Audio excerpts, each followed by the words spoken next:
जो बात होती है उसको अपने से लगा लो। अभी अपने को साक्षी चेतन रूप जानकर देह की बातों से अपने को हटाते चलो। नहीं तो अगर अपने को बेवकूफ बनाओगे तो फजीतियाँ यानी जन्म मरण के चक्कर में आओगी। यहाँ तक कल हो गया था। आज अष्टावगीता का प्रथम प्रकरण का 13वां श्लोक। क्या बोल रहे हैं भगवान? मैं आभास रूप अहंकारी जीव हूं, ऐसे भ्रम को और वह भीतर भाव को छोड़ करके तू कुटस्थ बोध रूप अद्वैत आत्मा को विचार कर। मिथ्या रूप ले अज्ञान से जन्मा करे फिर जाने जले मरे। भोला स्वयं को जानकर हो जा अजर, हो जा अमर। मैं कुटस्थ हूँ, अद्वैत हूँ, बोध हूँ, नित्य हूँ, अक्षय तथा निसरा आत्मा इस शाश्वत सत्य है। हे पुत्र, देह के अभिमान की पास को से बहुत काल का बंधा हुआ तू है। मैं बोध रूप हूँ, ऐसे ज्ञान रूपी तलवार से उसको यानी इस रस्सी को काट करके तू सुखी हो। मैं देह हूँ, फांसी महा इस पास में जकड़ा गया, चिरकाल तक फिरता रहा, जन्म लिया फिर मर गया। मैं बोध हूँ, ज्ञान शास्त्र ली, अज्ञान का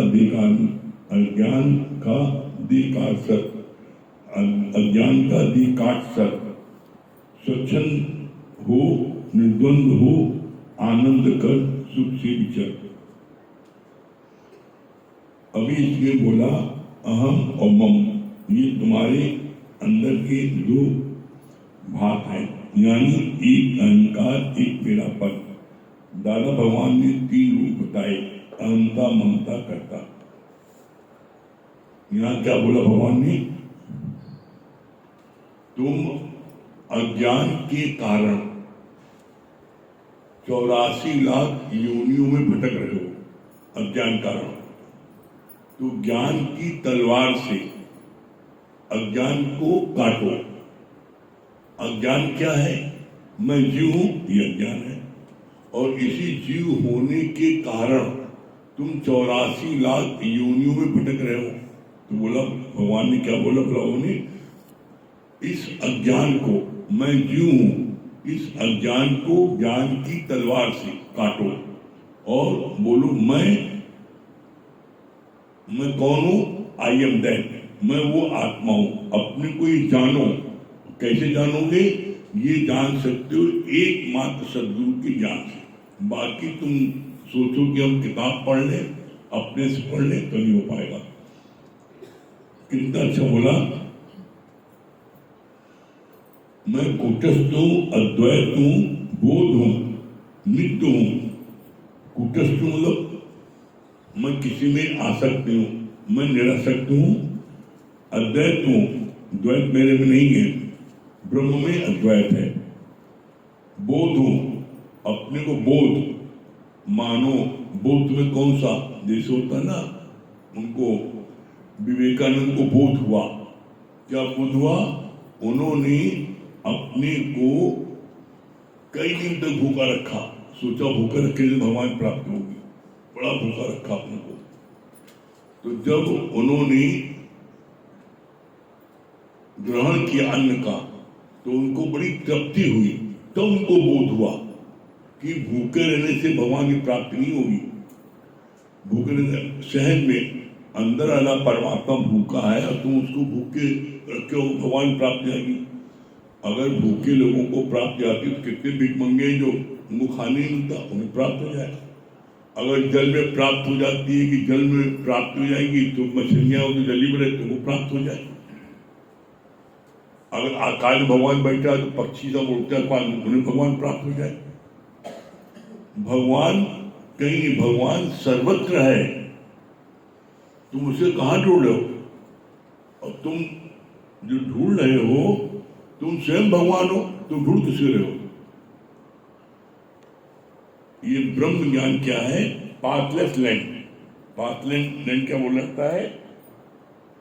इस ब्रह्म ज्ञान का कोई रास्ता नहीं है। अरे भाई रास्ता हो जो मंदिर दूर हो।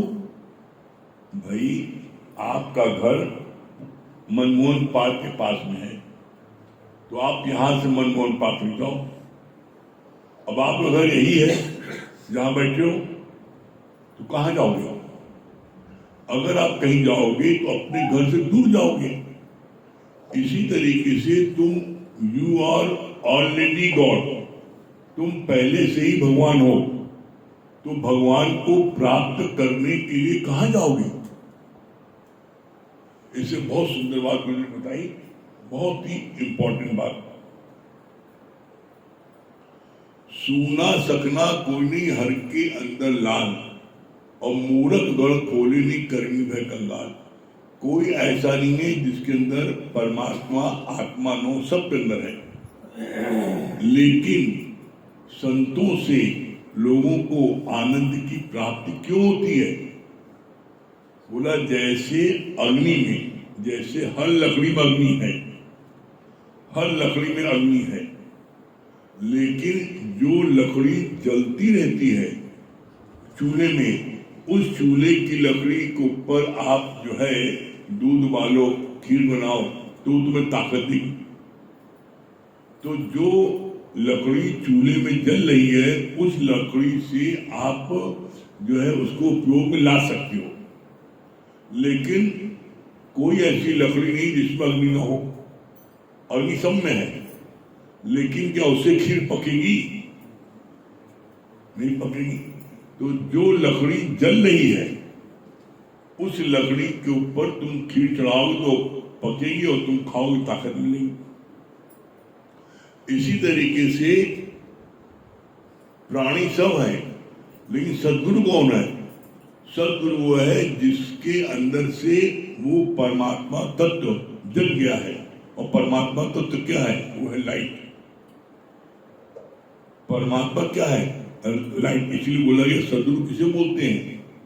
सद्गुरु से बोलते हैं जो अंधकार से प्रकाश में हमको लाए, वो है सद्गुरु। इसीलिए बोला कि गुरु के रहते, जैसे एक जलती हुई लकड़ी है, चूल्हे में जल रही है, आपने अपनी लकड़ी लाया चूल्हे में लगा ली, आप जल गई। इसी तरीके से जो लोग गुरु के संग रह करके अपनी मसाल को जला लेते, मसाल मिला देते, जल गई। और जो नहीं जला पाते तो क्या होता है? उनको बाद में पश्चाताप होता है। तो इसीलिए बोला गया चिड़िया चुगे खेत तो पछताने क्या होता है।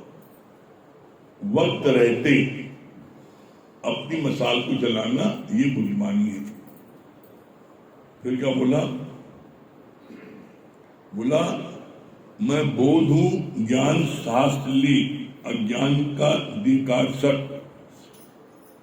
ज्ञान शास्त्र को लो सद्गुरु से और अज्ञान के सर को काट दो। अभी इसमें बोला अहम और मम, ये तुम्हारे अंदर के दो भाग हैं, यानी एक अहंकार और एक मेरापन। इसमें दो बोला है, दादा भगवान ने तीन बोला। तीन विकार क्या है? अहंता, ममता, कर्ता। अहंता माने मैं हूं, ममता माने मेरा, और कर्ता माने मैं करूंगा। यही तीन महारोग हैं। और इसी तीन महारोग के कारण व्यक्ति परेशान है। अहंता मेरा, ममता मेरा, हाय मेरा बेटा, और जब मेरा बेटा आया तो उसके लिए तुम गलत काम करोगे, ममता, और फिर उसके लिए तुम गलत काम करोगे, करता। तो जो जाने मैं कुछ करता तब लग गर्मी में फिरता, तो तुम्हें गर्व को आना पड़ेगा। तुम ये सोचो कि हम गलत काम करें और छूट जाएंगे, ऐसा नहीं हो सकता है। तुम्हारी चालाकी चंटाई से तुम उसमें बच जाओगे। तो यहां पर धरती पर बस सकते हो, लेकिन परमात्मा की अदालत में नहीं बस सकते हो। उसमें वहां पर पूरा पूरा हिसाब होगा, इम्पार्शियल जस्टिस। वहां कोई घूस और सिफारिश काम नहीं चलेगा। तुम्हें तो भगवान कैसे पता लगा? अरे आजकल आप किसी दुकान में सामान लेने जाओ और कोई चीज तुम चुरा लो, कैमरे पकड़ जाते हो, सब तो कैमरा लगा है। तो जब धरती में सब तो कैमरा लगा है, जिसको भगवान ने उत्पत्ति किया वो अपने दिमाग से सब तो कैमरा लगा दिया, सड़क पर भी सब तो कैमरा लगा है। तो ऐसे में भगवान का कैमरा जो है ऊपर से सैटेलाइट से वो सब चीज देख रहा है, एक ही चीज देख रहा है। तो गुजरात में कोई वारदात क्यों नहीं हो पाती? गुजरात ऐसा स्टेट है जहां पर कोई वारदात होती है तो 24 घंटे में वो मुझे पकड़ लिया जाता है। क्यों वहां पर कोई सड़क ऐसी नहीं है, कोई ऐसा स्थान यहाँ कैमरा न लगा हो। कोई वारदात हुई वो आदमी कहाँ भागेगा? जिधर भागता कैमरा पता लग गया इस दिशा में गया है, तुरंत पकड़ लिया जाता है। तो ऐसे में भगवान ने बोला कि जब तुम धरती में कैमरा लगा पकड़ लेते हो तो भगवान कैमरा कमजोर होगा, तो बच नहीं सकते। तो इसलिए भूल या कभी नहीं करना कि हम कुछ भी कर ले बच जाएंगे, नहीं, छूट नहीं पाओगे। इसलिए गुरु ने बोला समझ पग धरिए, समझ पग रखो, एक एक कदम। 32 दांत है तो 32 बार नहीं, भगवान बोला कम से कम 2 बार जरूर सोचो। जो भी तुम कर्म कर रहे हो, करने जा रहे हो, तो सोचो इस कर्म का फल क्या है, इस कर्म का परिणाम क्या मिलेगा। तो तुमसे कभी भी गलत कर्म नहीं हो सकती। फिर क्या बोला?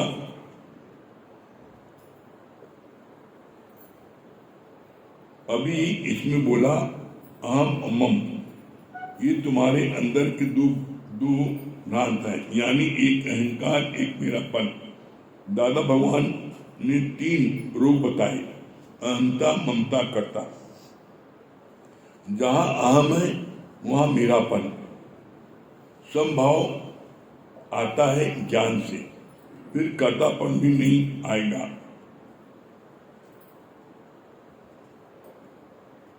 अपने वाला प्रभु है, मैं न करता न भोगता। जो अपने को कर्ता मानता है वो भोगता भी जरूर मानेगा। कितना सुंदर है बोला भगवान ने। बोला ज्ञान से फिर कर्तापना भी नहीं आएगा। इसलिए बात होता बिना ज्ञान के हर कोई धोखा खाए और चाहे निस्दिन पूछे और पूछाए। ब्रह्म ज्ञान लेने के बाद आज आप इस बात को स्वयं महसूस करते हैं कि हम कुछ करने वाले हैं ना। करण करावन आप भी आप मानुष कभी कचुआ, मनुष्य ज्ञान कुछ है ही नहीं ना, सब पर बात पकड़ने वाला है। हम झूठे मैं करूंगा, तुम कुछ नहीं कर सकते।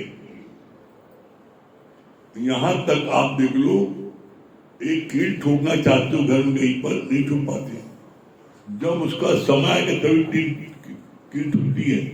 तो इसलिए बोला कभी तगड़ मत करो, हम करेंगे नहीं, सहन में बी नॉर्मल एंड नेचुरल। जितना आप नॉर्मल नेचुरल रहोगे उतना आप आनंद में रहोगे। क्यों कहा तगड़, हम ये करना है, हमें करना। अरे जब इस बात को जान गए भैया हमारे हाथ में कुछ नहीं ना, और जब आप इस बात को मान मेरे हाथ में कुछ नहीं है तो फिर आप अपने आप सहज जाते हो। जो व्यक्ति बाजार में सब लोग घूमता, कौन घूमता है? जीवन पैसा फुलफुलाता है। जीवन पैसे नहीं है कहाँ जाएंगे? देश के बाद पैसा नहीं कहाँ जाएगा? घर बैठा रहेगा। इसीलिए बोला गया जो जो जो मजा फकीरी में है वो मजा और कहाँ है? फकीरी मतलब लोग समझते हैं कि फक्कड़ नहीं, फक्कड़ क्या? फकीर मतलब जो फिक्रों से खाली, वो है फकीर।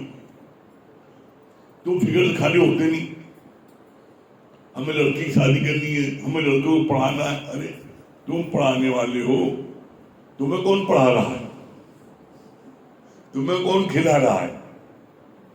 जिस दिन ये जान जाओगे करण करावट आप पे आप मानुष निकचुहा, तो किसी चीज में भी कर्तापने का भाव नहीं रखोगे। कर्तापने का भाव आता ही तब है जब हम अपने को कुछ समझते हैं। मैं ठाकुर, मैं पंडित, मैं छत्री। जब आदमी सोचता है ना तब उसके अहंकार आता है। अपने अहंकार को मिटाने के लिए सबसे सरल उपाय क्या है? एक पल सोचो कि तुम्हें श्वास कौन ले रहा है? तुम ले रहे हो। अगर तुम लेने वाले होते तो तुम तो रात में सो गए, तो श्वास कौन ले रहा है? आप तो रात में सो गए, श्वास कौन चला रहा है? बस इस बात को जो समझ जाएगा कि श्वास चला रहा कौन, जो श्वास चला रहा है वही हमको भी चला रहा है, हम चलने वाली वही चला रहा है। ऐसा महसूस करोगे तो कभी भी अहंकार नहीं आ सकता है। और हम लोग इसीलिए रोज बैठते हैं ज्ञान में बैठने पर धीरे धीरे ये समझ में आ जाता है सच में हम कुछ करने वाले नहीं है। आगे हम भैया बता।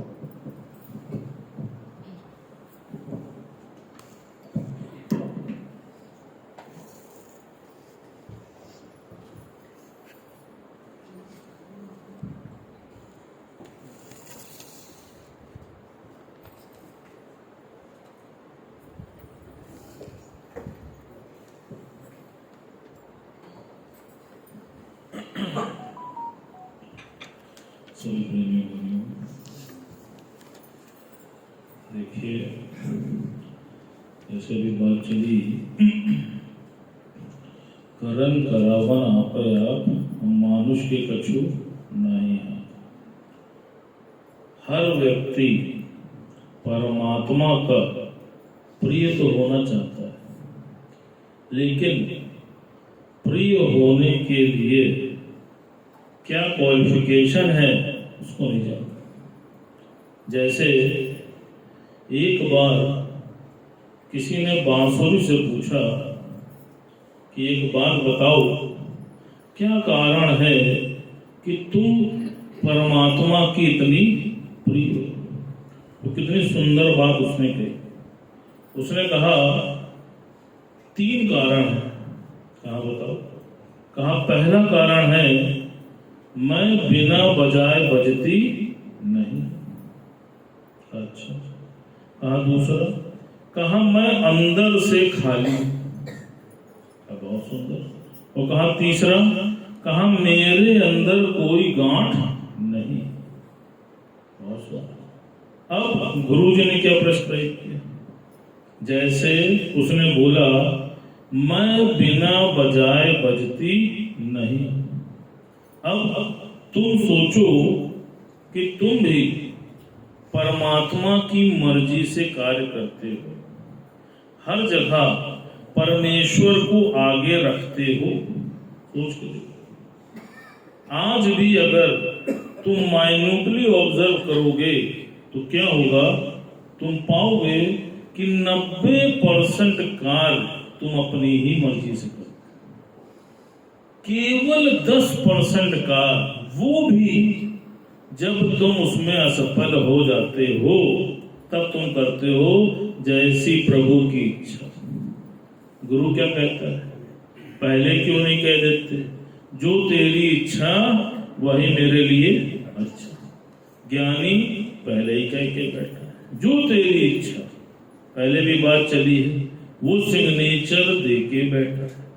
और अज्ञानी हर चीज में तकरार करके बैठा। आप देखो, जब तक आपके मन की बातें पूरी होती रहती हैं तब तक आप पूजा पाठ भी करते हो। अगर तुम्हारे मन की कोई बात पूरी ना हो तो आप देखो तुम पूजा भी नहीं करते।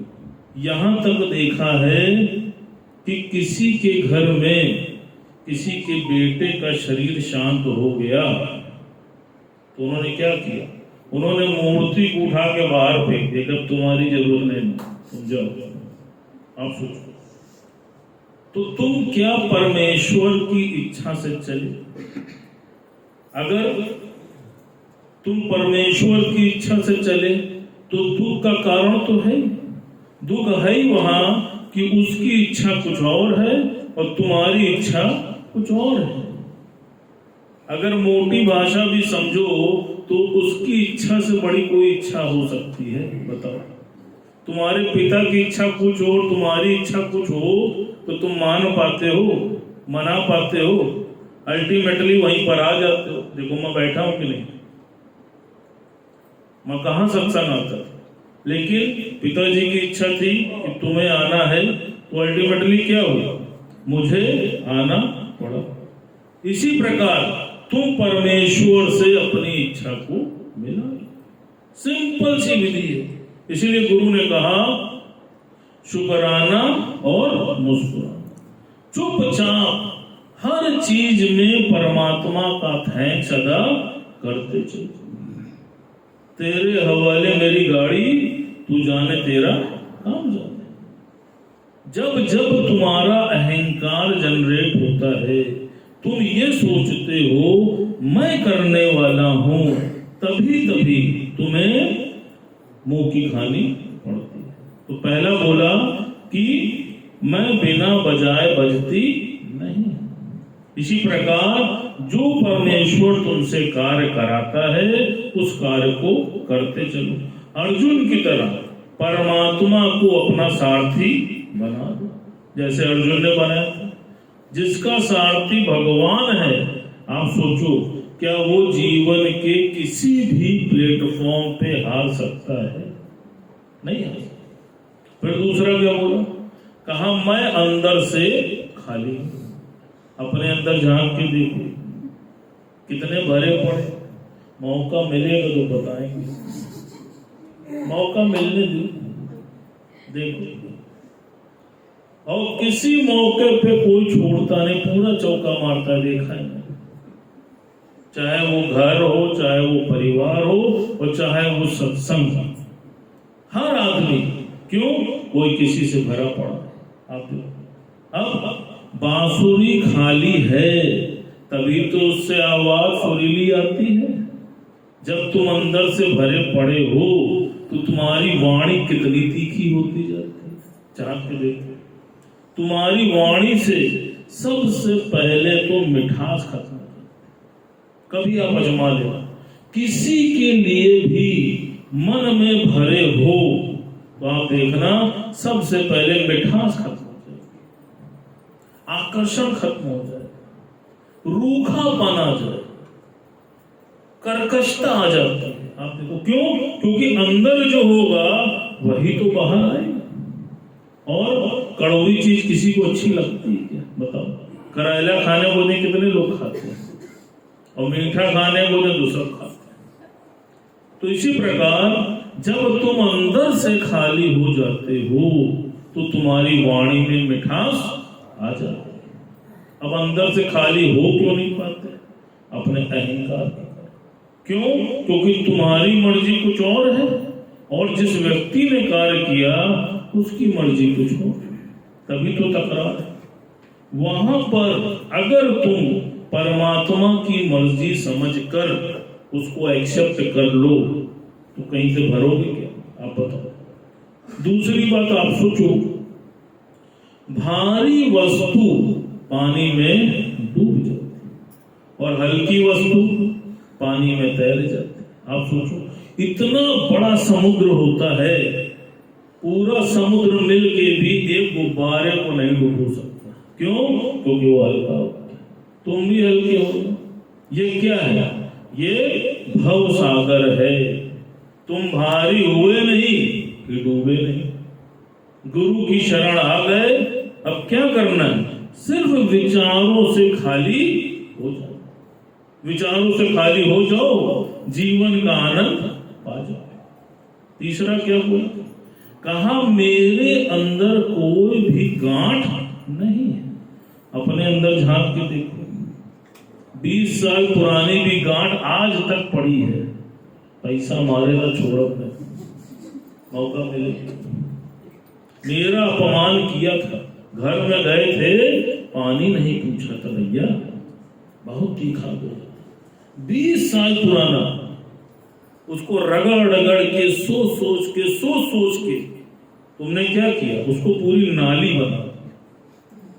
परिणाम क्या हुआ? मन में गांठ आ गई। आज आप सोचो, शरीर के किसी भी अंग में अगर गांठ आ जाती है तो वो कैंसर का रूप ले लेती है, और आज भी उसका कोई उपचार नहीं। परिणाम क्या है? मृत्यु। आप सोचो। और उससे बड़ी बात क्या है?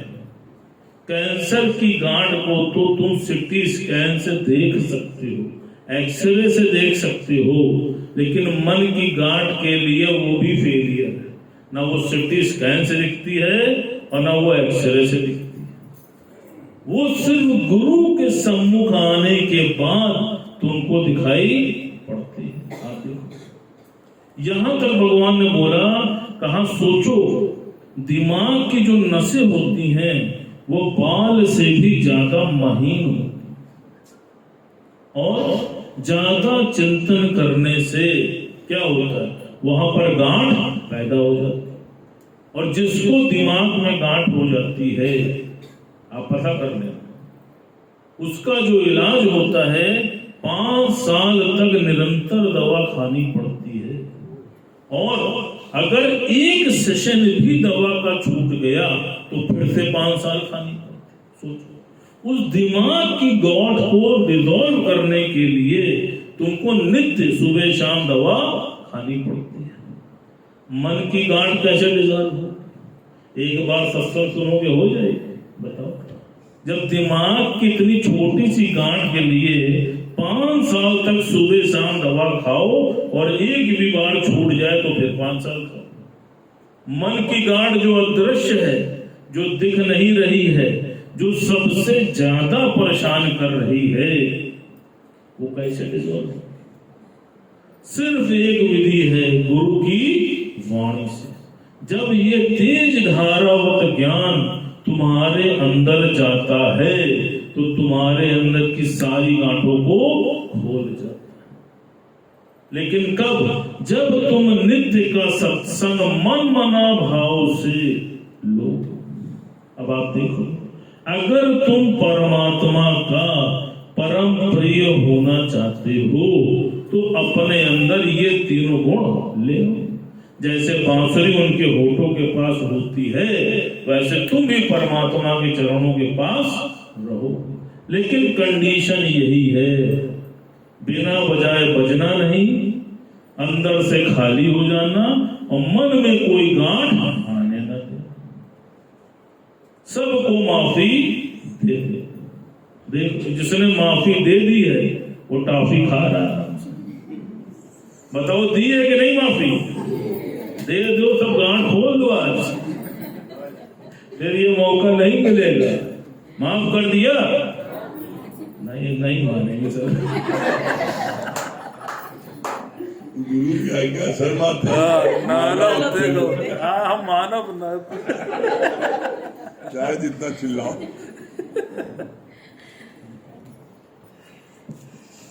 आप मनाई छोड़ेंगे।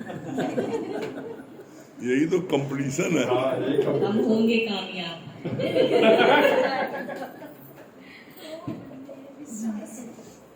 सभी प्रेमियों को हरिओम राम राम।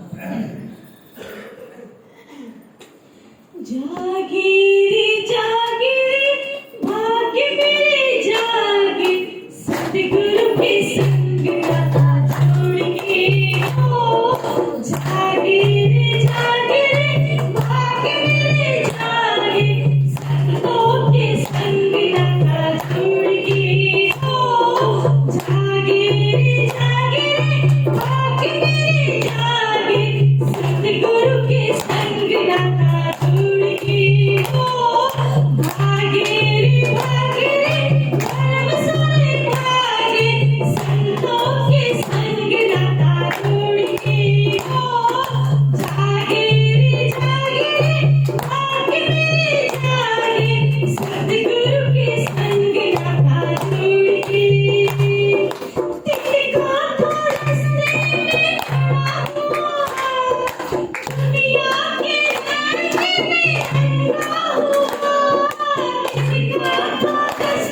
के खड़ा हुआ, दुनिया की रानी में रंगा हुआ, तूने उठाया गले से लगाया, तूने उठाया गले से लगाया, अपना जाऊंगी तुझे छोड़ के, जागे रे जागे, जागे रे जागे, संतों के संग नाता जोड़ के, जागे रे जागे, जागे रे जागे, सतगुरु के संग नाता जोड़ के, जागे रे जागे, बरसाने जागे, संतों के संग नाता जोड़ के,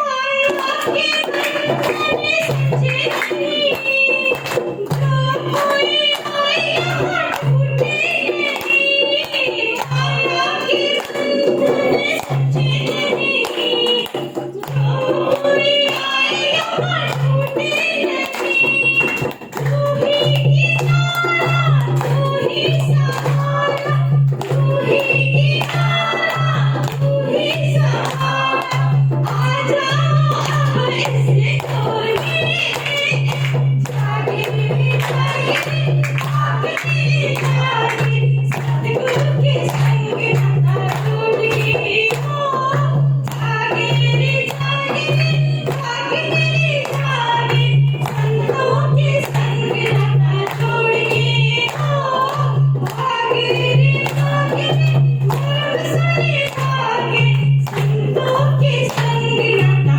जोड़ के, सतगुरु जैसा कहीं कोई नहीं, दुनिया में ऐसा प्यार देखा नहीं, सतगुरु जैसा कहीं कोई नहीं, दुनिया में ऐसा प्यार देखा नहीं, तू ही मेरा दाता, तू ही विधाता, तू ही मेरा दाता, तू ही विधाता, करना मेरा वक्त छोड़ के, जागे रे जागे, जागे रे जागे, सतगुरु के संग नाता जोड़ के, जागे रे जागे, जागे रे जागे, संतों के संग नाता जोड़ के, जागे रे जागे, बरसाने जागे, संतों के संग नाता जोड़ के,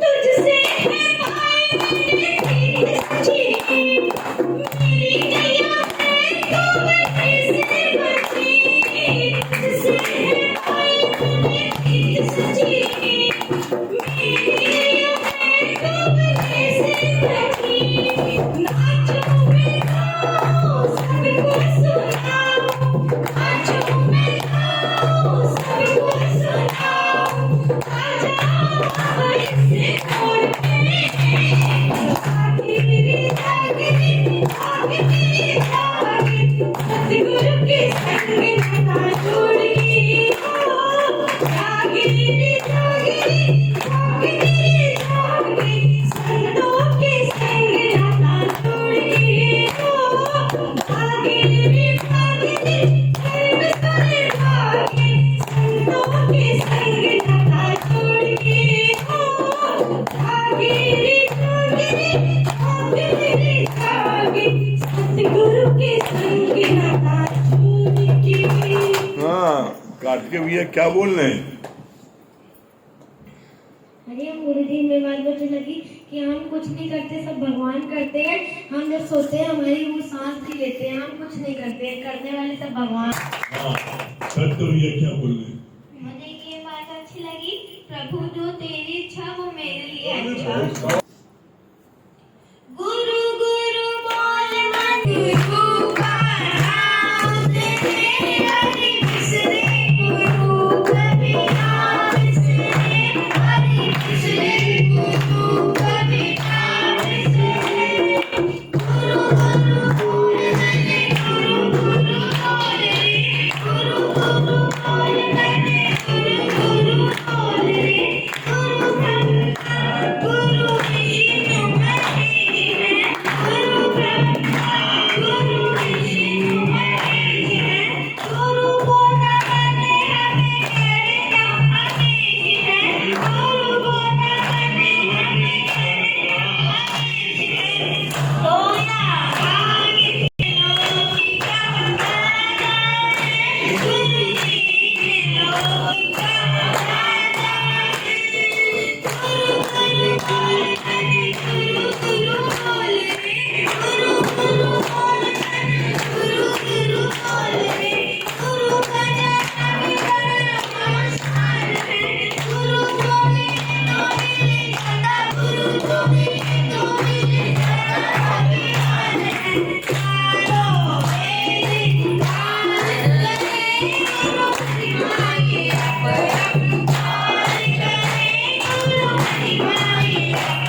जी बहुत अच्छा लगा। आपने बताया ना कि लकड़ी, हर लकड़ी में अग्नि रहती है, लेकिन जब चूल्हे में जलती है तभी हमारा भोजन बनता है।